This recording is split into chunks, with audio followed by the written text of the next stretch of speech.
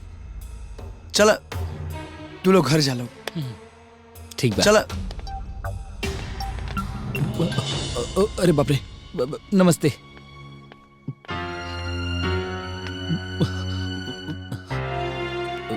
यकीन मानी हम आपकी बेटी के बहुत खुश रखब।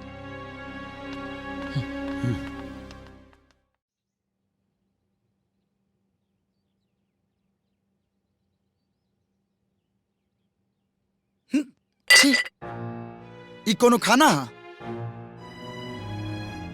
ना नमक बा ना स्वाद बा, सब्जी अभी तक काचे बा। अरे तू कैसा न रहता हूँ जे 2 टाइम के खाना भी नहीं बना सकत। अरे बेटा ई कबो कोनो काम कइले नहीं के, बाकी हम जाना तानी करत करत सीख जाई। सिखाई और रोवे खाई, हम ना खाई। खाना बनावे के लूरे नहीं के। साकावा योरी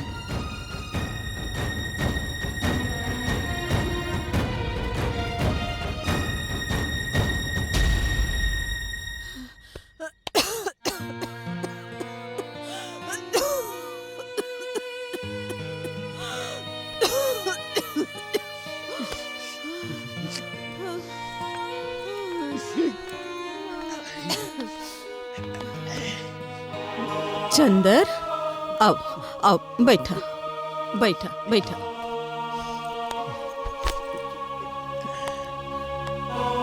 चंदर बेटा, तू ठीक तो बाड़ा ना?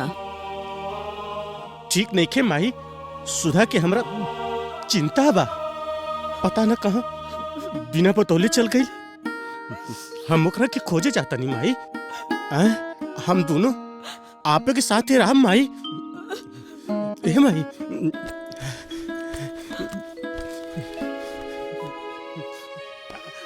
हाई ले सुधा जाता ना तो के दे दिए माई। काहे रो तरे माई, काहे रो तरे? हम खोज के लाई, हम लाई माई। हे माई, काहे रो तरे?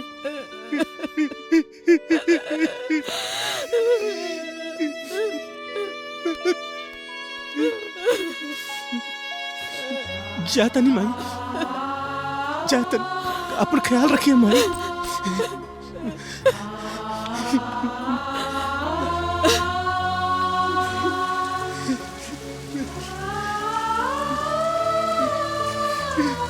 सुधा,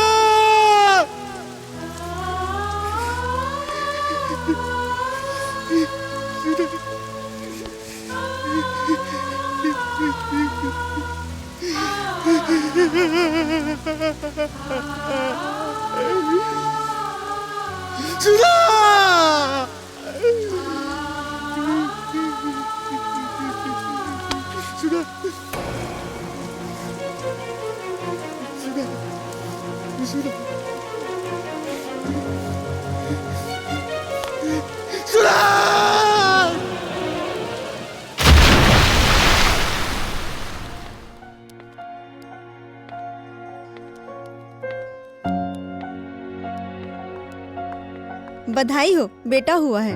बेटा भइल बा? अरे वाह, मुबारक हो, बेटा भइल बा। अच्छा, बेटा भइल बा। अंकल अंकल, यशोदा जी का घर कहाँ है? यशोदा जी इस सामने वाला घर बा बेटा। Thank you.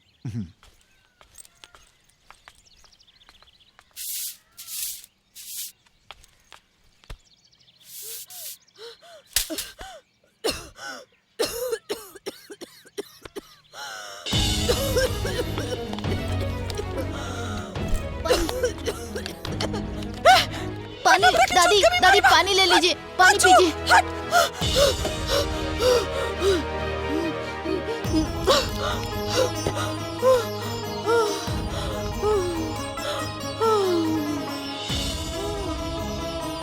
दादी, आपका कोई बेटा नहीं है? भान, हमार 2 बेटा बा। एगो बेटा पतोह के लेके चल गई, दूसर बेटा के और तो लेके चल गए। इसका मतलब दोनों ही अनपढ़ हैं। अच्छा अच्छा जा तू, जा हमारे जैसन बीमार के पास तो हर हाल ठीक नहीं के जा। नहीं दादी माँ, मैं आप ही के पास रहने आया हूँ। बबुआ तू हमके दादी माँ मत बोला, तू हमके दादी माँ बोलेला ना तो हमके हमार बड़ बहुत याद आवेला। हाँ वो तोरे नियन बड़ हो गल होई। इसलिए क्योंकि मैं ही आपका पोता हूँ, गोपाल। पाल? हाँ। हमार परबाकर के बेटा, हमार काना काना।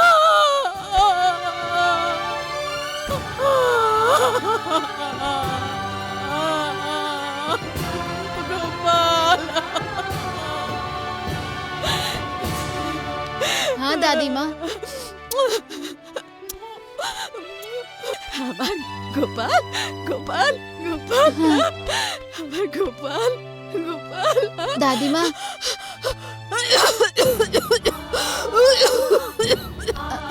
उठिए।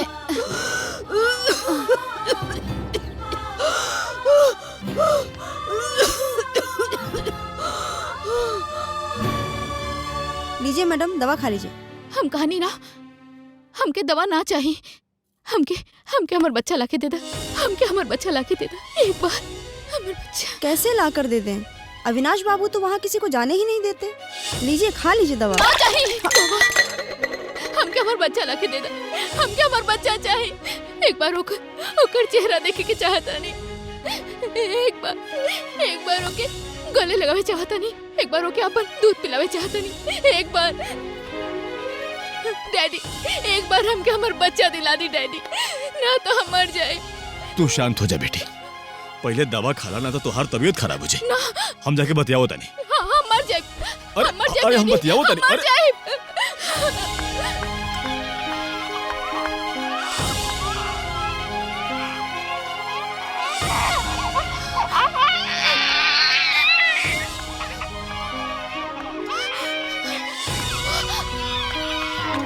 कहाँ बा हमार बच्चा? कहाँ बा हमार बच्चा? एक बार हमार बच्चा के मुंह दिखा दी। एक बार हमके हमार बच्चा के एक बार देखे हम दी। तो कहते ना हमार बेटा के पास आवे कौन जरूरत नहीं है, और तो हिमाकत कैसे भाई? हमके हमार बच्चा से ना मिले दे। ना हरगिज ना। हमरा पर काहे इतना अत्याचार कर रहल बानी? काहे गो माई के करेजा दुखा रहल बानी? हमसे शिकायत बना आपकी। ठीक बा हमके भारी से भारी सजा दे दी, लेकिन हमके हमार बच्चा से अलग मत करी। ओकर चेहरा दिखा दी। हमके एक बार दूध पिलावे दी। एक बार, बस एक बार। तोर दूध पी के हमार बेटा में भी ना खुदगर्ज संस्कार पैदा हो जाए। तोर दूध हमारा बेटा खातिर जहर समान बा। ना ऐसा मत कही। ठीक बा, दूध पिलावे मत दी, लेकिन एक बार ओकर चेहरा दिखा दी, बस एक ना बार। ना मतलब होला ना। माँ और बेटा के बीच के ममता की आज के दिन कोनो जरूरत नहीं है, और तू अपन फालतू की इमोशनल ड्रामा बंद कर। अविनाश, हम तरह से प्रेम कईनी, डैडी के खिलाफ जाके तरह से शादी कईनी, तरह के गरीबी से निकाल के हाई सोसाइटी में ले आईनी, और हमार प्यार के यह सिला देता नहीं रहुआ। तू हमरा से प्रेम करे लू। तू प्रेम ना मजाक के लिए पड़ू। अरे तोरा पति के रूप में तोहरा एगो खिलौना चाहिए जेकरा से तू खेल सका और खेल के अपन दिल बहला सका।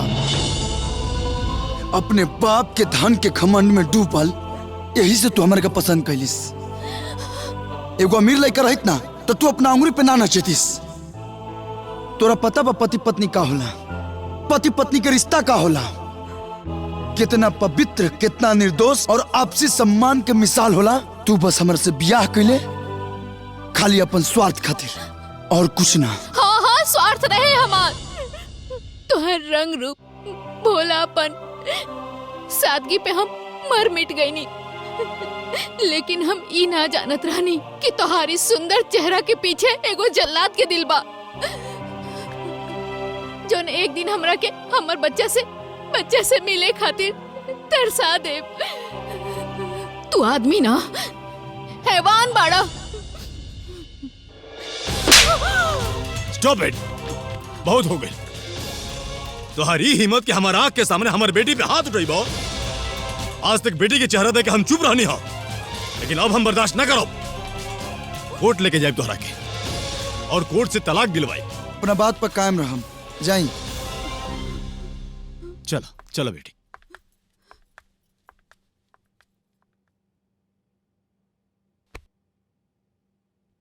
दुनिया पराया लागे अपनों पराया, साथ छोड़े लगल परिछइयों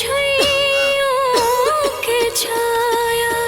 जिया दे जिंदगिया भइल दुश्वार हो, दिल दिल काट धावे अंगना दुआर हो, दिल दिल काटे धावे अंगना दुआर हो। हमार खाना गुदरी में सिसके ममता के माटी, गुदरी में सिसके ममता के माटी।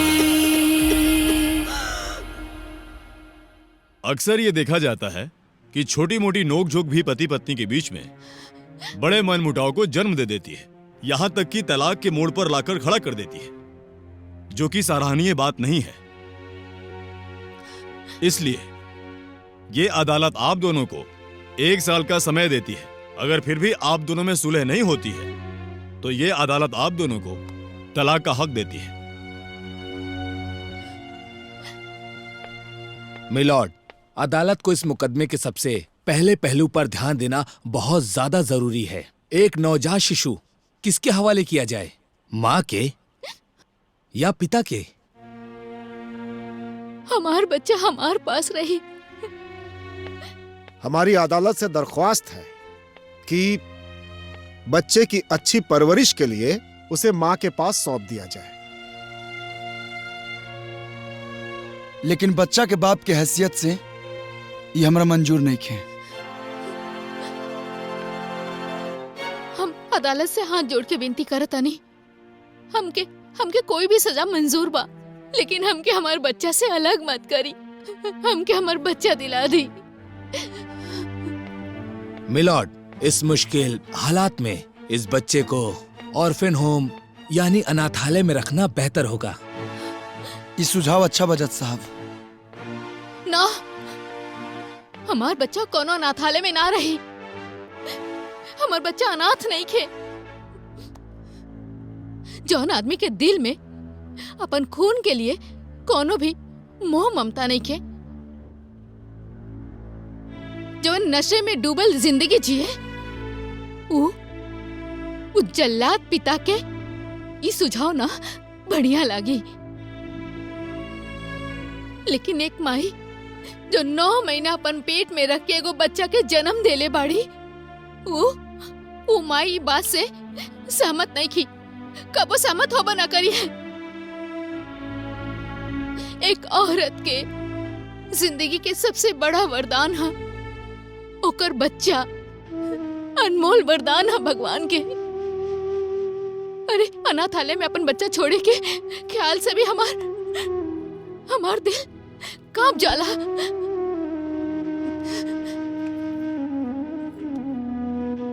एगो कृपा करी जज साहब, अनाथालय से अच्छा हमार बच्चा के होकर पिता के पास रह दी। हम अपन दिल पर पत्थर रख ले। हाँ, ये सच बात है कि अपन जिगर के टुकड़ा से अलग होके हमार का हालत हुई हम नहीं की जानत। और अविनाश, एगो माई के ओकर बच्चा से कबो अलग मत करिहा, कबो अलग मत करिहा। और जवन तू कर रहल बाड़ा ना, पूरी दुनिया के सबसे बड़ा गुनाह है, सबसे बड़ा गुनाह। ऐसे गुनाह मत करा। हम तरह से हाथ जोड़ के विनती कर रहल बानी, विनती कर रहल बानी। बस बस यह बात दिन तोरा के समझावल चाहत रही कि हमरा के अपन वृद्ध माई से दूर मत करा, लेकिन तुहरा और तुहरा डैडी की तो अमीरी के नशा चढ़ल रहे, और तू लोग हमरा के हमर लाचार माई से अलग कर दे लोग। और ये को हमार स्वाभिमानी माई अपन बुढ़ापा के ख्याल के लिए बिना अपन दिल पर पत्थर रखे हमरा के तहन लोग के साथे भेज दियालस। ना जाने हमर माई एक एक पल हमरा बिना कैसे गुजरत हुई।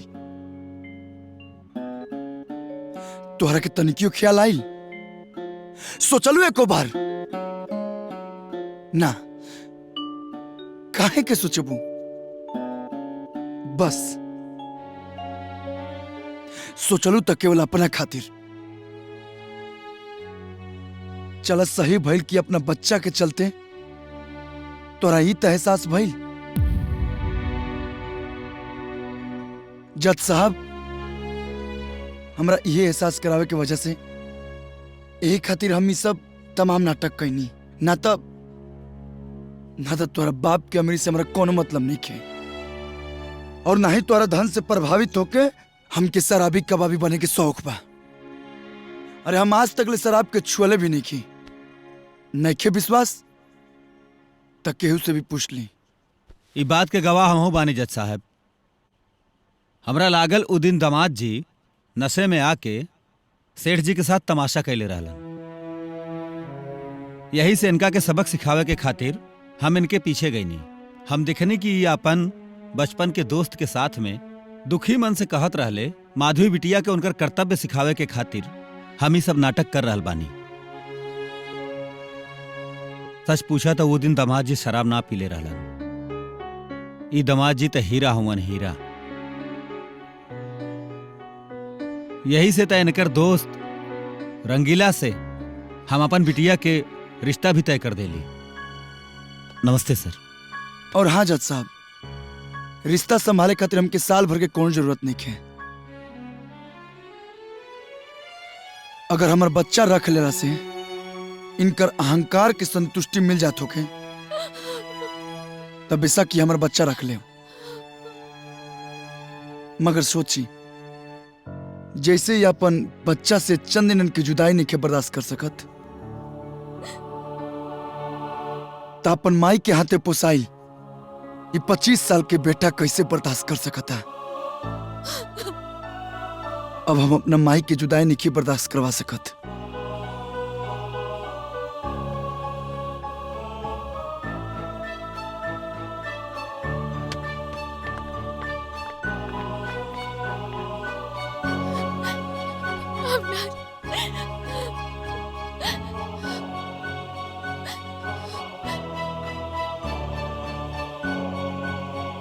हम जाते हैं अपना माई के पास। अविनाश, अविनाश,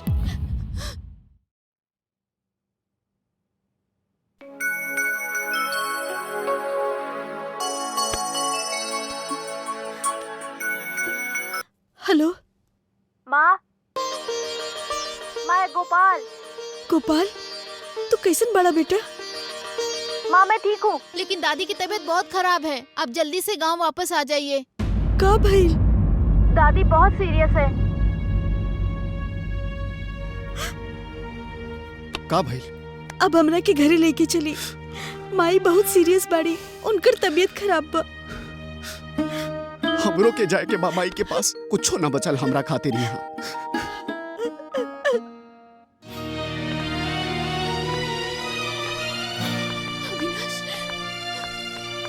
अविनाश, हमके माफ कर दे, हमसे गलती हो गई। हमके छोड़ के मत जा अविनाश, प्लीज। हम तरह से माफी मांगता नहीं, हमके माफ कर दे। हेलो। हाँ चाचू, मैं आपके बड़े भाई प्रभाकर का बेटा गोपाल बोल रहा हूँ। दादी की हालत बहुत खराब है। का माई की तबीयत बहुत ज्यादा खराब बा। हाँ, अब जल्दी से आ जाइए। गोपाल बेटा, तू माई के ख्याल रखा, हम अभी आवता नहीं। ठीक है चाचू, हाँ। जल्दी आइएगा। अविनाश,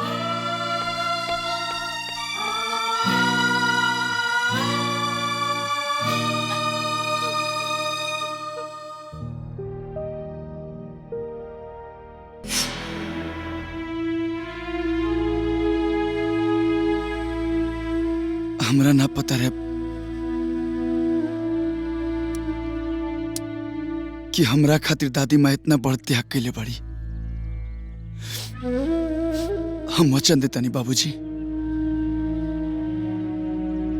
जौन भी अरमान है घर से दादी माँ के जुड़ल बा वो खाली ना जाई। रोवा जौन चाहब तौने हुई।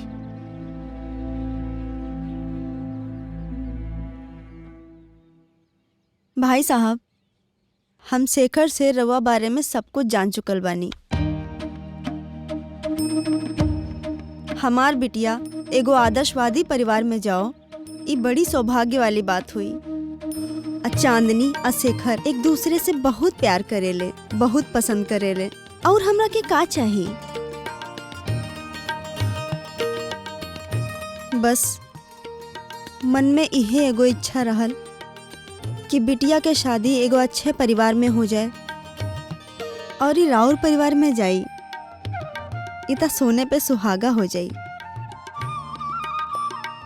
लेकिन बस इहे एगो बात रहल कि बिटिया अगर यहाँ से चल जाई तो घर नीक ना लागी।